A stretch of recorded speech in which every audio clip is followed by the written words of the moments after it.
Dans cette vidéo, je vais vous expliquer simplement, rapidement, sans aller trop loin dans le détail, les grandes lignes du fonctionnement d'un carburateur de moto et les deux types de carburateurs les plus utilisés.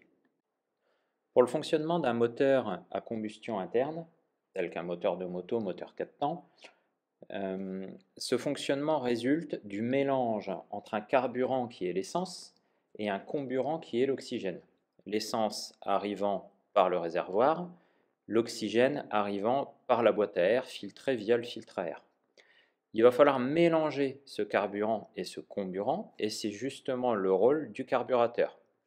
Ce mélange doit être extrêmement précis en fonction de la quantité d'air qui arrive, donc en fonction de l'ouverture de la poignée de gaz, en fonction du régime moteur, le mélange ne sera pas le même pour essayer d'avoir, dans tous les cas, à toutes les ouvertures de gaz, à tous les régimes moteurs, un mélange qui soit optimum.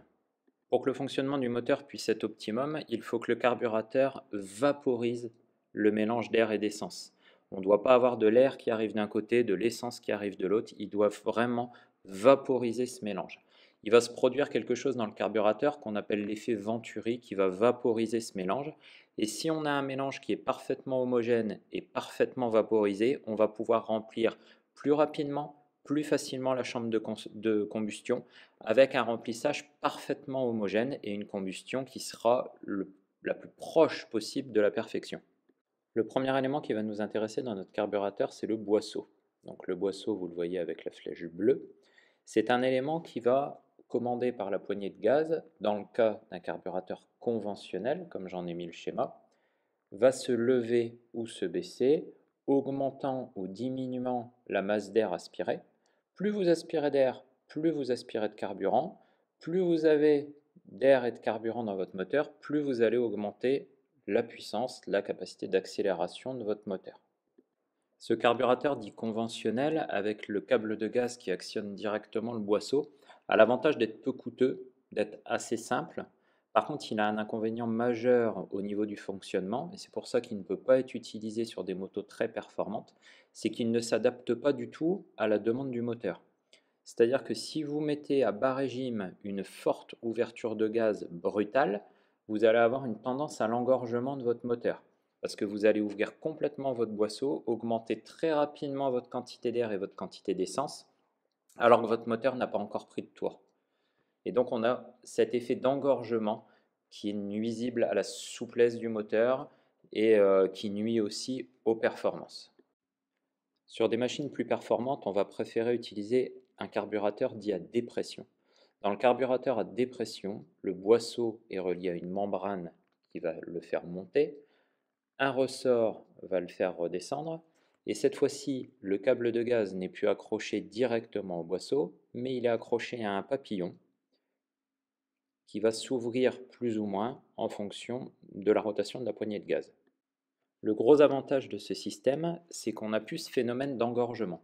Si vous ouvrez brutalement les gaz, vous allez ouvrir votre papillon brutalement, mais c'est l'aspiration du moteur qui, créant une dépression au-dessus de la membrane, va venir lever votre boisseau. Comme la dépression qui se crée dans le moteur est de plus en plus importante au fur et à mesure où le moteur monte dans les tours, votre boisseau va monter progressivement au fur et à mesure où votre moteur va monter dans les tours. Il n'y a plus de phénomène d'engorgement, on a un mélange qui est meilleur, qui est plus adapté aux attentes du moteur. Deuxième composant lié au boisseau sur notre carburateur, l'aiguille. Donc l'aiguille coulisse dans un tube qu'on appelle puits d'aiguille ou tube d'émulsion. C'est par là que va arriver l'essence. L'aiguille a une forme conique, donc plus notre boisseau va s'ouvrir, plus l'aiguille va devenir fine et plus elle va laisser passer d'essence à l'intérieur de notre carburateur. À la base du tube d'émulsion, donc du tube dans lequel va coulisser notre aiguille, on va retrouver un gicleur. Donc un gicleur, c'est un petit orifice calibré qui va laisser passer le carburant. Donc le gicleur qui est placé au bas de ce tube, c'est le gicleur principal. Le gicleur principal, son rôle, son influence quand on modifie son diamètre se ressent surtout sur une ouverture de gaz entre 75 et 100% d'ouverture de gaz. Deuxième gicleur que l'on va trouver, le gicleur d'aiguille ou puits d'aiguille.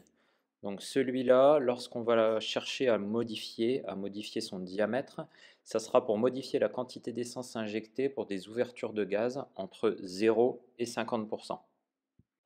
Le dernier gicleur est le gicleur de ralenti qui va nous permettre d'assurer un mélange air-essence suffisant pour faire fonctionner le moteur sur les phases de ralenti, avoir un ralenti stable et un moteur prêt tout de suite à accepter une ouverture de gaz et prendre ses tours.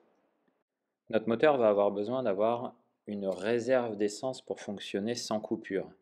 Cette réserve d'essence dans le carburateur est assurée par la cuve. L'essence va venir se remplir à l'intérieur de la cuve et en se remplissant, elle va faire monter un flotteur. Ce flotteur commande un pointeau qui, lorsqu'il monte, va venir fermer l'arrivée d'essence et lorsqu'il descend, va venir l'ouvrir.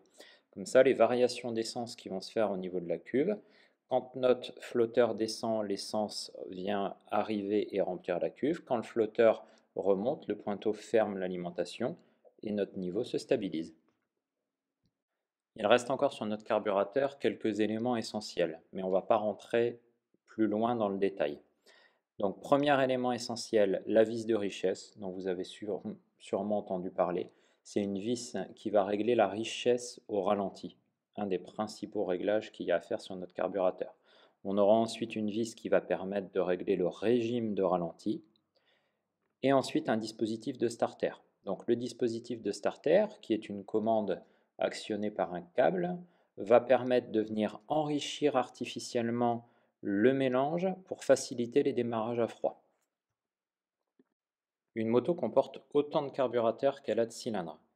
Donc quand vous avez plusieurs carburateurs, une opération aussi dans l'entretien des carburateurs consiste à les synchroniser. La synchronisation consiste à équilibrer la dépression de chaque carburateur pour être sûr que chaque cylindre de la moto ait la même quantité d'essence et la même quantité d'air qui arrive.